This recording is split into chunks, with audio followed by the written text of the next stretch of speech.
ಆತ್ಮೀಯ ವಿದ್ಯಾರ್ಥಿಗಳೇ, ಈ ವಿಡಿಯೋದಲ್ಲಿ ನಾನು ನಿಮಗೆ ಅಜಂತಾ ಗುಹಾಂತರ ದೇವಾಲಯಗಳನ್ನು ತೋರಿಸ್ತೀನಿ. ಹಾಗೆ ಅವುಗಳ ಬಗ್ಗೆ ಕೆಲವೊಂದಿಷ್ಟು ಮಾಹಿತಿಗಳನ್ನು ತಿಳಿಸ್ತೀನಿ.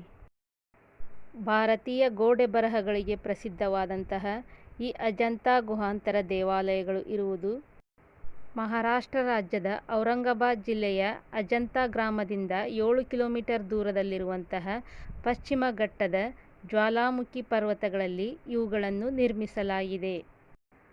ಸುಮಾರು 2000 ವರ್ಷಗಳ ಹಿಂದಿನ ಇತಿಹಾಸ ಇರುವಂತಹ ಈ ಅಜಂತಾ ಗುಹಾಂತರ ದೇವಾಲಯಗಳ ನಿರ್ಮಾಣ ಕಾರ್ಯವು ಕ್ರಿಸ್ತಶಕ ಪೂರ್ವ 2ನೇ ಶತಮಾನದಿಂದ ಆರಂಭವಾಗಿ ಕ್ರಿಸ್ತಶಕ 7ನೇ ಶತಮಾನದವರೆಗೂ ಮುಂದುವರಿಯಿತು. ಈ ಅಜಂತಾ ಗುಹಾಂತರ ದೇವಾಲಯಗಳ ನಿರ್ಮಾಣ ಕಾರ್ಯವು ಶಾತವಾಹನರಿಂದ ಆರಂಭವಾಗಿ ಅವರ ನಂತರ ಬಂದಂತಹ ರಾಜಮನೆತನಗಳಾದ ವಾಕಟಕರು ಹಾಗೂ ಚಾಲುಕ್ಯರು ಈ ನಿರ್ಮಾಣ ಕಾರ್ಯವನ್ನು ತಮ್ಮ ಆಳ್ವಿಕೆಯ ಕಾಲಾವಧಿಯಲ್ಲಿ ಮುಂದುವರಿಸಿಕೊಂಡು ಬಂದರು. ಆದರೆ ನಂತರ ಬಂದಂತಹ ರಾಷ್ಟ್ರಕೂಟರ ಕಾಲಾವಧಿಯಲ್ಲಿ, ಅಂದರೆ 9ನೇ ಶತಮಾನದ ಆದಿಭಾಗದಲ್ಲಿ ಈ ಗುಹಾಂತರ ದೇವಾಲಯಗಳ ನಿರ್ಮಾಣ ಕಾರ್ಯ ನಿಂತು ಹೋಯಿತು. ಇದಕ್ಕೆ ಸ್ಪಷ್ಟವಾದ ಕಾರಣ ತಿಳಿಯದೇ ಇದ್ದರೂ ಅವತ್ತಿನ ಕಾಲಕ್ಕೆ ಬೌದ್ಧ ಧರ್ಮಕ್ಕೆ ರಾಜ್ಯಾಶ್ರಯ ಸಿಗದ ಕಾರಣ ಈ ಕೆಲಸ ಅಲ್ಲಿಯೇ ನಿಂತಿರಬಹುದೆಂದು ಅಂದಾಜಿಸಲಾಗಿದೆ. ಗೋಡೆಗಳ ಮೇಲಿನ ಶಿಲಾರಚನೆ, ವಿನ್ಯಾಸ ಹಾಗೂ ಶಿಲ್ಪ ಮೌಲ್ಯಕ್ಕೆ ವಿಶ್ವ ಮನ್ನಣೆಯನ್ನು ಗಳಿಸಿದಂತಹ ಈ ಗುಹಾಂತರ ದೇವಾಲಯಗಳು ಸುಮಾರು 8 ಶತಮಾನಗಳ ಕಾಲ ಪ್ರಕೃತಿಯ ಮಡಿಲಲ್ಲಿ ಮುಚ್ಚಿ ಹೋಗಿದ್ದವು. ಅವುಗಳ ಮೇಲೆ ಗಿಡ ಮರ ಪೊದೆಗಳು ಬೆಳೆದು ಮಾನವ ಸ್ಮೃತಿಗೋಚರದಿಂದ ಅವುಗಳು ಕಣ್ಮರೆಯಾಗಿದ್ದವು. ಹಾಗಿದ್ದರೆ ಈ ಗುಹಾಂತರ ದೇವಾಲಯಗಳು ಮತ್ತೆ ಕಾಣಿಸಿಕೊಂಡಿದ್ದು ಹೇಗೆಂದರೆ, 1819ರಲ್ಲಿ ಈ ಪ್ರದೇಶವು ಹೈದರಾಬಾದ್ ನಿಜಾಮನ ಆಳ್ವಿಕೆಯ ಅಧೀನದಲ್ಲಿತ್ತು. ಆಗ ಆ ಸ್ಥಳ ದಟ್ಟವಾದ ಕಾಡು ಹಾಗೂ ಪ್ರಾಣಿ ಪಕ್ಷಿಗಳ ಬೀಡಾಗಿತ್ತು.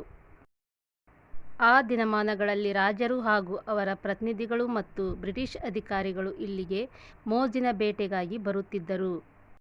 ಹೀಗೆ ಇಲ್ಲಿಗೆ ಬೇಟೆಗಾಗಿ ಬಂದಂತಹ ಬ್ರಿಟಿಷ್ ಅಧಿಕಾರಿ ಜಾನ್ ಸ್ಮಿತ್ ಹಾಗೂ ಆತನ ಸಂಗಡಿಗರು ಅಲ್ಲಿ ಅವರು ಹುಲಿಯೊಂದನ್ನು ನೋಡಿ ಅದನ್ನು ಬೇಟೆಯಾಡಲು ಹೋದಾಗ ಅವರಿಗೆ ಅಲ್ಲಿ ಅದ್ಭುತ ಗುಹೆಯೊಂದರ ದರ್ಶನವಾಗುತ್ತದೆ. ಆ ಗುಹೆಯಲ್ಲಿ ಬಿಡಿಸಿದಂತಹ ಚಿತ್ರಕಲೆಗಳು ಹಾಗೂ ಶಿಲ್ಪಕಲೆಗಳು ಅವರಿಗೆ ಆಕರ್ಷಕವಾಗಿ ಕಾಣುತ್ತೆ. ಆದರೆ ಅಲ್ಲಿಯ ಗುಹೆಗಳು ಅರ್ಧ ನೀರು ಮತ್ತು ಮಣ್ಣಿನಿಂದ ಮುಚ್ಚಿ ಹೋಗಿರುತ್ತವೆ. ಈ ವಿಷಯವನ್ನು ಜಾನ್ ಸ್ಮಿತನು ಬ್ರಿಟಿಷ್ ಅಧಿಕಾರಿಗಳಿಗೆ ಹಾಗೂ ಹೈದರಾಬಾದ್ ನಿಜಾಮನಿಗೆ ತಿಳಿಸ್ತಾನೆ. ನಂತರ ಆ ಸ್ಥಳವನ್ನು ಉತ್ಖನನ ಮಾಡಿದಾಗ ಅಲ್ಲಿ 30 ಗುಹಾಂತರ ದೇವಾಲಯಗಳು ಪತ್ತೆಯಾಗುತ್ತವೆ. ಬೌದ್ಧ ಧರ್ಮಕ್ಕೆ ಸಂಬಂಧಿಸಿದ ಈ 30 ಗುಹಾಂತರ ದೇವಾಲಯಗಳು ಭಾರತದಲ್ಲಿ ಬೌದ್ಧ ಧರ್ಮದ ಏಳಿಗೆ ಹಾಗೂ ಅವನತಿ ಈ ಎರಡರ ಬಗ್ಗೆಯೂ ನಮಗೆ ಮಾಹಿತಿಯನ್ನು ತಿಳಿಸುತ್ತವೆ. ಈ 30 ಗುಹಾಂತರ ದೇವಾಲಯಗಳಲ್ಲಿ ಕೆಲವು ಪರಿಪೂರ್ಣವಾಗಿವೆ, ಕೆಲವು ಅಪರಿಪೂರ್ಣವಾಗಿವೆ. ಇದಕ್ಕೆ ಕಾರಣ ಏನಿರಬಹುದಂದರೆ, ಅಂದಿನ ಕಾಲಾವಧಿಯಲ್ಲಿ ನಿರ್ಮಾಣ ಕಾರ್ಯಕ್ಕೆ ರಾಜ್ಯಾಡಳಿತದ ಸಹಾಯ ಹಾಗೂ ವಿರೋಧವೂ ಕಾರಣವಾಗಿರಬಹುದು. ಈ ಗುಹಾಂತರಗಳಲ್ಲಿ ಕೆಲವು ಚೈತ್ಯ ಗುಹಾಂತರಗಳಾಗಿವೆ, ಕೆಲವು ವಿಹಾರ ಗುಹಾಂತರಗಳಾಗಿವೆ. ಇಲ್ಲಿ ಚೈತ್ಯ ಎಂದರೆ ಬೌದ್ಧ ಭಿಕ್ಷುಗಳ ಪ್ರಾರ್ಥನಾ ಮಂದಿರಗಳು, ವಿಹಾರ ಎಂದರೆ ಬೌದ್ಧ ಭಿಕ್ಷುಗಳ ವಿಶ್ರಾಂತಿ ಸ್ಥಳಗಳು. ಕೆಲವು ಗುಹಾಲಯಗಳು ಬೌದ್ಧ ಧರ್ಮದ ಹೀನಾಯನ ಪದ್ಧತಿಯನ್ನು ಒಳಗೊಂಡಿವೆ, ಇನ್ನು ಕೆಲವು ಗುಹಾಲಯಗಳು ಬೌದ್ಧ ಧರ್ಮದ ಮಹಾಯಾನ ಪದ್ಧತಿಯನ್ನು ಒಳಗೊಂಡಿವೆ. ಇಲ್ಲಿ ಕೆಲವು ಗುಹಾಂತರಗಳು 2 ಅಂತಸ್ತುಗಳನ್ನು ಸಹ ಹೊಂದಿವೆ. ಇಲ್ಲಿ 16 ಗುಹಾಂತರಗಳಲ್ಲಿ ಗೋಡೆ ಕೆತ್ತನೆ ಇದೆ. 9, 10, 12, 13, 15ನೇ ಗುಹಾಂತರಗಳು ಮೊದಲು ನಿರ್ಮಾಣಗೊಂಡಂತಹ ಗುಹಾಂತರ ದೇವಾಲಯಗಳಾಗಿವೆ. 1, 2, 16, 17 ಮತ್ತು 19ನೇ ಗುಹಾಂತರಗಳು ಅತ್ಯುತ್ತಮ ಕುಶಲತೆಯನ್ನು ಹೊಂದಿದ ಗುಹಾಂತರಗಳಾಗಿವೆ. ಇಲ್ಲಿ ಅಚ್ಚರಿಯ ಮಾಹಿತಿ ಏನೆಂದರೆ, ಈ ಗುಹಾಂತರ ದೇವಾಲಯಗಳು ಜ್ವಾಲಾಮುಖಿಯಿಂದ ನಿರ್ಮಿತವಾದಂತಹ ಬಂಡೆಗಳನ್ನು ಒಳಗೊಂಡಿವೆ. ಇದಕ್ಕೆ ಸಾಕ್ಷಿ ಎಂಬಂತೆ ಇಲ್ಲಿನ ಕೆಲವು ಗುಹಾಂತರಗಳಲ್ಲಿ ಜ್ವಾಲಾಮುಖಿಯ ಲಾವ ತಣ್ಣಗಾಗಿರುವ ಕುರುಹು ನಮಗೆ ಕಂಡುಬರುತ್ತೆ. 2000 ವರ್ಷಗಳ ಹಿಂದೆಯೇ ಜ್ವಾಲಾಮುಖಿಯ ಲಾವವನ್ನು ತಣ್ಣಗಾಗಿಸುವಂತಹ ತಂತ್ರಜ್ಞಾನ ನಮ್ಮ ಭಾರತೀಯರಿಗೆ ತಿಳಿದಿತ್ತು ಎಂಬುದೇ ಇಲ್ಲಿ ಅಚ್ಚರಿಯ ಸಂಗತಿ ಅಂತ ಹೇಳಬಹುದು. ಕಾಲ ಮತ್ತು ಪ್ರಕೃತಿಯ ಹೊಡೆತದಿಂದ ಇಲ್ಲಿನ ಕೆಲವು ಚಿತ್ರಗಳು ಹಾಗೂ ಶಿಲ್ಪಕಲೆಗಳು ನಾಶಗೊಂಡಿವೆ. ಆದರೂ 2000 ವರ್ಷಗಳ ಹಿಂದಿನ ಚಿತ್ರಗಳ ಬಣ್ಣ ಇವತ್ತಿಗೂ ನಮಗೆ ನೋಡಲು ಸಿಗುತ್ತದೆ ಎಂದರೆ ಅವುಗಳ ತಯಾರಿಕೆ ಗುಣಮಟ್ಟ ಯಾವ ರೀತಿ ಇತ್ತು ಅಂತ ಇಲ್ಲಿ ನಮಗೆ ತಿಳಿಯುತ್ತೆ. ಗುಹಾಂತರ ದೇವಾಲಯವನ್ನು ನೋಡಲು ಹೋಗಬೇಕಾದ್ರೆ ಮೊದಲು ಬೆಟ್ಟವನ್ನು ಹತ್ಕೊಂಡು ಹೋಗುವಂತಹ ದಾರಿ ಇದು. ಬೇಸಿಗೆಯ ಬಿಸಿಲಿಗೆ ಗಿಡಮರಗಳೆಲ್ಲ ಒಣಗಿಬಿಟ್ಟಿವೆ. ಮಳೆಗಾಲದಲ್ಲಿ ಈ ದೃಶ್ಯ ನೋಡಲು ಅತ್ಯದ್ಭುತ.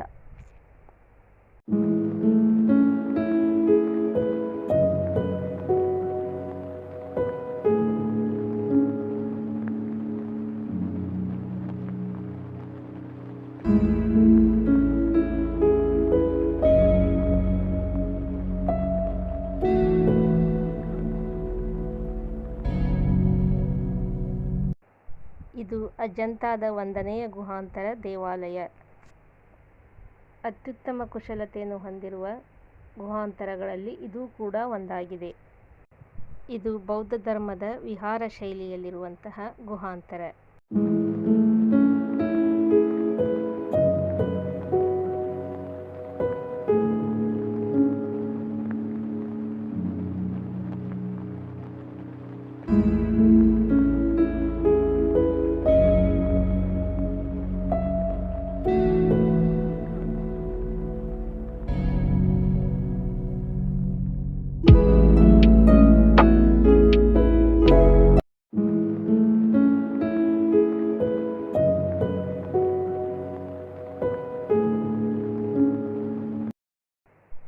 ಇದು 4ನೆಯ ಗುಹಾಂತರ ದೇವಾಲಯ.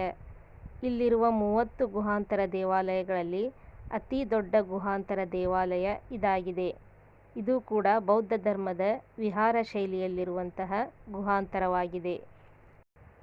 ಈ ಗುಹಾಂತರದ ಒಳಗಡೆ 28 ಕಂಬಗಳನ್ನು ಒಳಗೊಂಡಿದೆ ಹಾಗೂ ಗರ್ಭಗುಡಿಯಲ್ಲಿ ಗೌತಮ್ ಬುದ್ಧನ ಮೂರ್ತಿ ಇದೆ. ಈ ಗುಹಾಂತರದ ಒಳಗಡೆ ಲಾವಾರಸ ಬಂದಿರುವಂತಹ ಕುರುಹು ಇದೆ.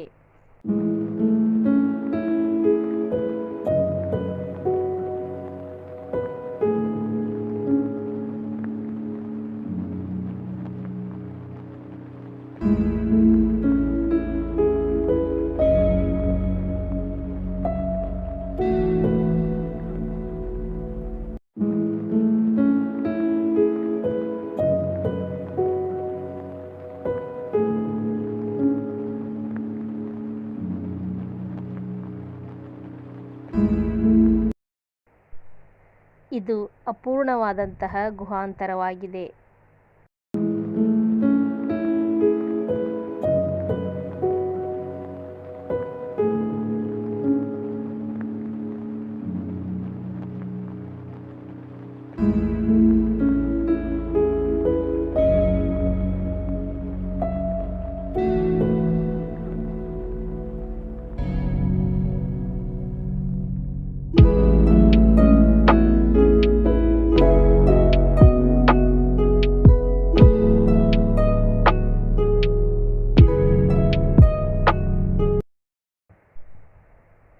ಇದು 6ನೇ ಗುಹಾಂತರ ದೇವಾಲಯ.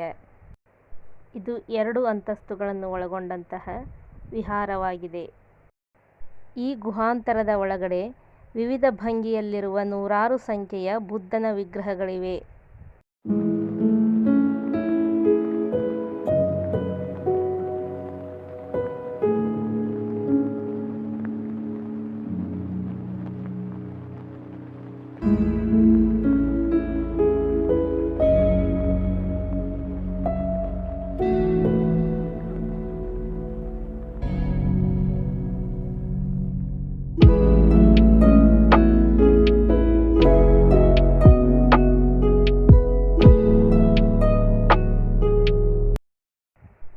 ಇದು 7ನೇ ಗುಹಾಂತರ ದೇವಾಲಯ.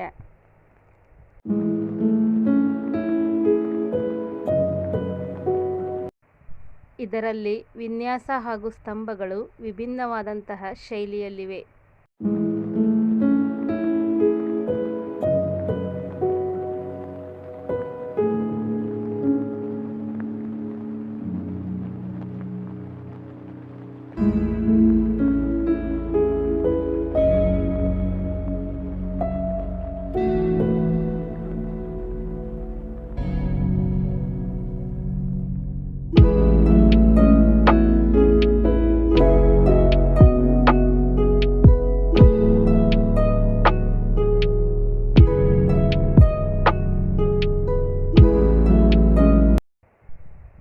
ಇದು 8ನೆಯ ಗುಹಾಂತರ ದೇವಾಲಯ. ಈ ಗುಹೆಯ ಒಳಗೆ ವಿದ್ಯುತ್ ಸೌಲಭ್ಯವನ್ನು ಒದಗಿಸಲಾಗಿರುತ್ತದೆ.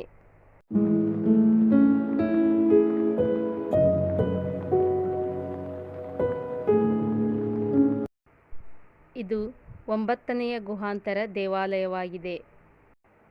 ಈ ಗುಹಾಂತರವು ಚೈತ್ಯ ಅಂಕಣವನ್ನು ಹೊಂದಿದೆ. ಅಂದರೆ ಬೌದ್ಧ ಭಿಕ್ಷುಗಳ ಪ್ರಾರ್ಥನಾ ಮಂದಿರ ಇದಾಗಿದೆ.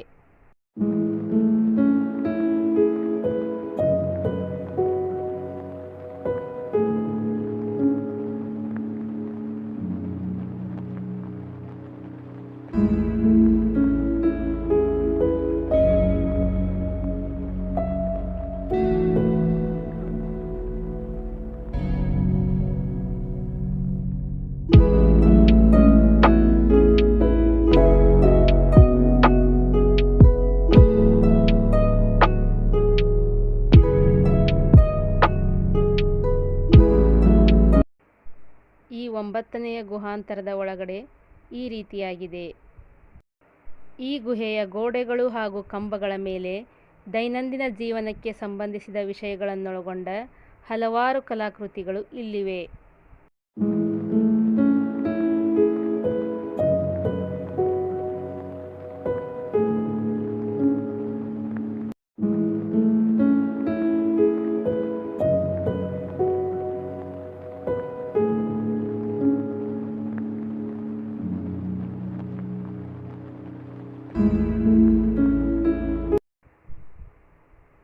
ಇದು 10ನೆಯ ಗುಹಾಂತರ ದೇವಾಲಯವಾಗಿದೆ. ಈ ಗುಹಾಂತರ ಅತ್ಯಂತ ಹಳೆಯದು ಹಾಗೂ ಅಜಂತಾದಲ್ಲಿರುವ 30 ಗುಹಾಂತರಗಳಲ್ಲಿ ಪ್ರಾರಂಭದಲ್ಲಿ ನಿರ್ಮಾಣವಾದಂಥ ಗುಹಾಂತರ ಇದಾಗಿದೆ. ಅಂದರೆ ಕ್ರಿಸ್ತಶಕ ಪೂರ್ವ 2ನೇ ಶತಮಾನದಲ್ಲಿ ಈ ಗುಹಾಂತರ ನಿರ್ಮಾಣವಾಗಿದೆ. ಇದು ಕೂಡ ಚೈತ್ಯ ಅಂಕಣವಾಗಿದ್ದು ಒಳಗಡೆ ನೋಡಲು 9ನೇ ಗುಹಾಂತರದಂತೆಯೇ ಇದೆ. ಆದರೆ ಅದಕ್ಕಿಂತಲೂ ಸ್ವಲ್ಪ ದೊಡ್ಡದಾಗಿದೆ.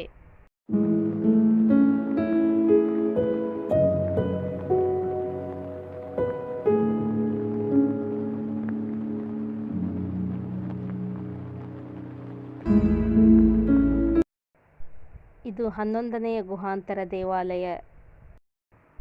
ಈ ಗುಹಾಲಯದಲ್ಲಿ ಕೇವಲ ಕೆಲವು ಚಿತ್ರಗಳು ಮಾತ್ರ ಉಳಿದುಕೊಂಡಿವೆ.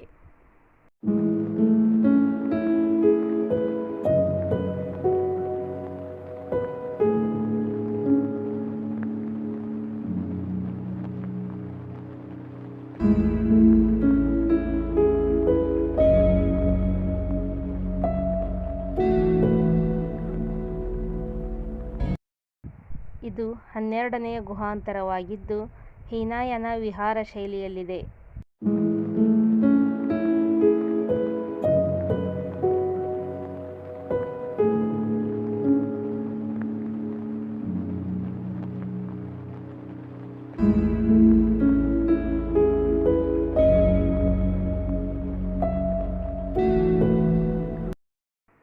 ಇದು 13ನೆಯ ಗುಹಾಂತರವಾಗಿದ್ದು ಈ ಗುಹೆಯನ್ನು ಭಾರತೀಯ ದಾಖಲೆಗಳ ಇಲಾಖೆಯು ಸಂಗ್ರಹಗಾರವಾಗಿ ಉಪಯೋಗಿಸಿದೆ.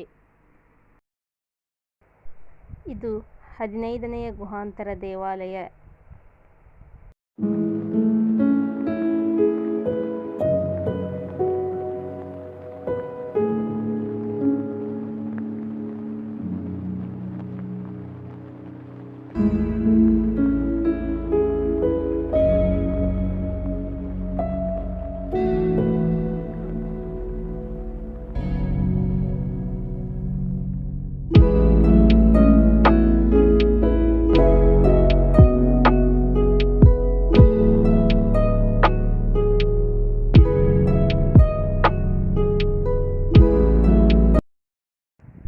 ಇದು 16ನೆಯ ಗುಹಾಂತರ ದೇವಾಲಯವಾಗಿದ್ದು ಈ ಸ್ಥಳದಲ್ಲಿ ನದಿಯ ಸುಂದರವಾದ ನೋಟ ಕಾಣುತ್ತದೆ.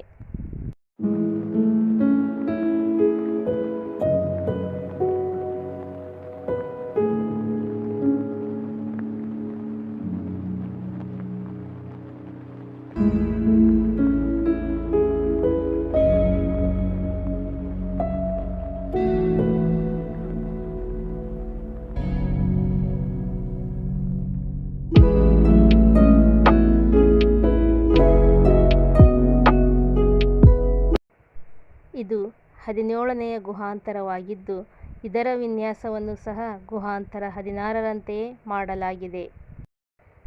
ಈ ಗುಹಾಂತರದ ಮುಂದೆ ಸುರಂಗ ಮಾರ್ಗವನ್ನು ಹೊಂದಿದೆ. ಈ ಗುಹಾಂತರದ ಮುಂಭಾಗದ ಮಾಳಿಗೆಯ ಮೇಲೆ ಬಿಡಿಸಿದಂತಹ ಚಿತ್ರಕಲೆಗಳು.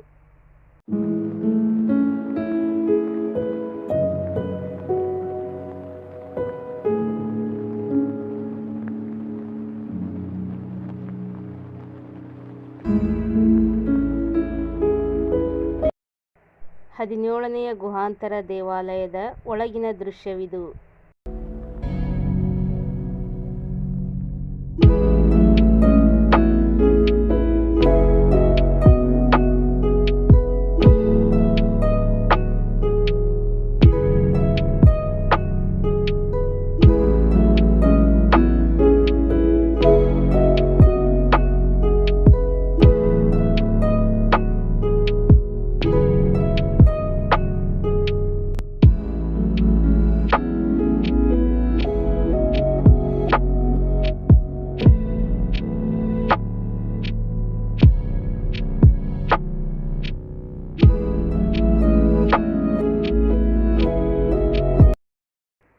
ಇದು 19ನೆಯ ಗುಹಾಂತರವಾಗಿದ್ದು, ಬೌದ್ಧ ಧರ್ಮದ ಮಹಾಯಾನದ ಚೈತ್ಯವಾಗಿದೆ.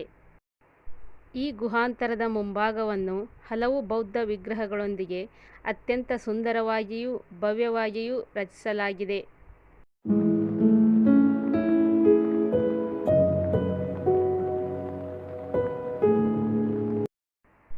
ಈ ಗುಹಾಲಯದ ಒಳಗಿನ ಶಿಲ್ಪಕಲೆ ಹಾಗೂ ಚಿತ್ರಕಲೆಯ ದೃಶ್ಯವಿದು.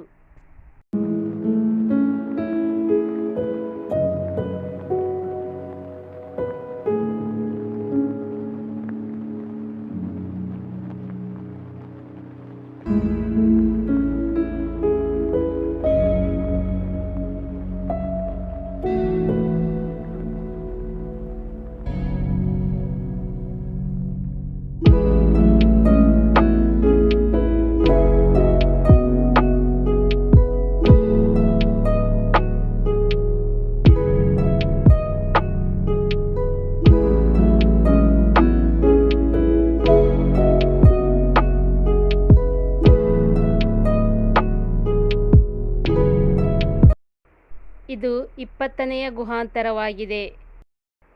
ಈ ಗುಹಾಂತರದ ಒಳಗಡೆಯೂ ಸಹ ಉತ್ತಮವಾದ ಚಿತ್ರಕಲೆ ಹಾಗೂ ವಾಸ್ತುಶಿಲ್ಪವನ್ನು ಕಾಣಬಹುದು.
ಇದು 21ನೆಯ ಗುಹಾಂತರವಾಗಿದೆ.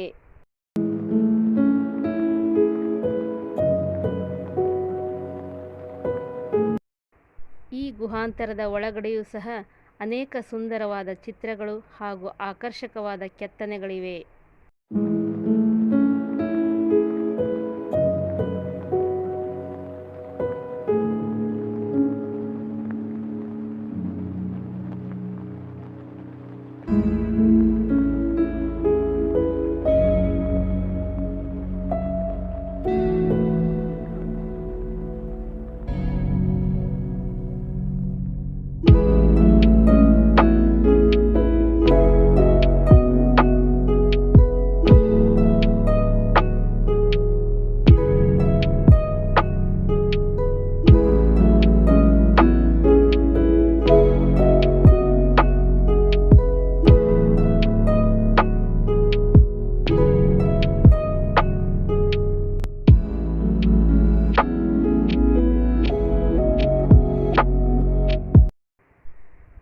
23ನೆಯ ಗುಹಾಂತರವಾಗಿದೆ.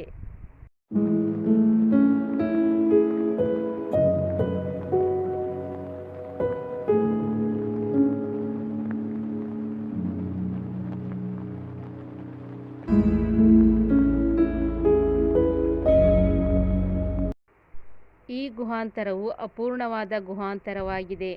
ಇಲ್ಲಿ ಗರ್ಭಗುಡಿಯಲ್ಲಿ ಬುದ್ಧನ ವಿಗ್ರಹವೂ ಇರುವುದಿಲ್ಲ.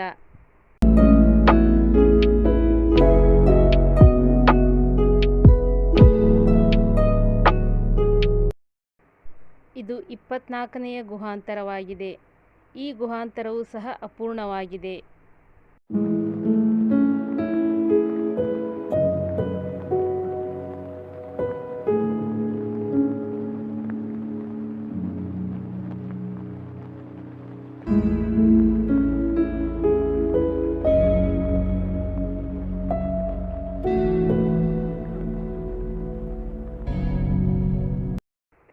ಇದು 26ನೆಯ ಗುಹಾಂತರವಾಗಿದೆ. ಇದೂ ಸಹ ಗುಹಾಂತರ 19ರಂತೆಯೇ ಶಿಲ್ಪಕಲೆಗಳನ್ನು ಒಳಗೊಂಡಿದೆ.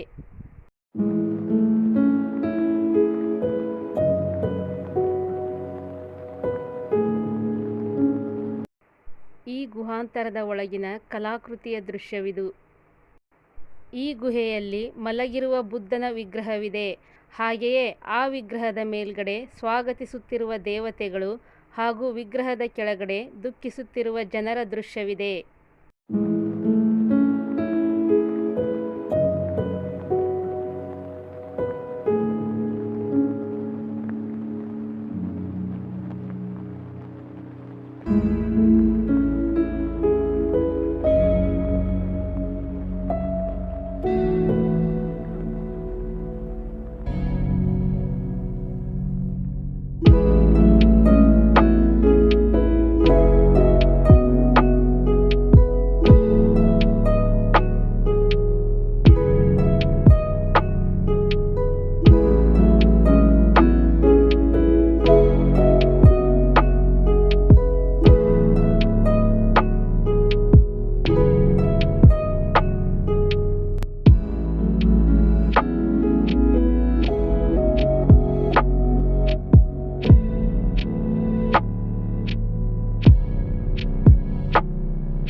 ಅಂದಿನ ಕಾಲದ ಶಿಲ್ಪಿಗಳ ಚಾತುರ್ಯ ಹಾಗೂ ಚಿತ್ರಕಲಾಕಾರರ ನೈಪುಣ್ಯತೆಯನ್ನು ಪ್ರತಿಬಿಂಬಿಸುವಂತಹ ಈ ಅಜಂತಾ ಗುಹಾಂತರ ದೇವಾಲಯಗಳನ್ನು 1983ರಲ್ಲಿ ಯುನೆಸ್ಕೋ ತನ್ನ 7ನೇ ಅಧಿವೇಶನದಲ್ಲಿ ಈ ಸ್ಥಳವನ್ನು ವಿಶ್ವ ಪಾರಂಪರಿಕ ತಾಣ ಎಂದು ಘೋಷಣೆ ಮಾಡಿದೆ.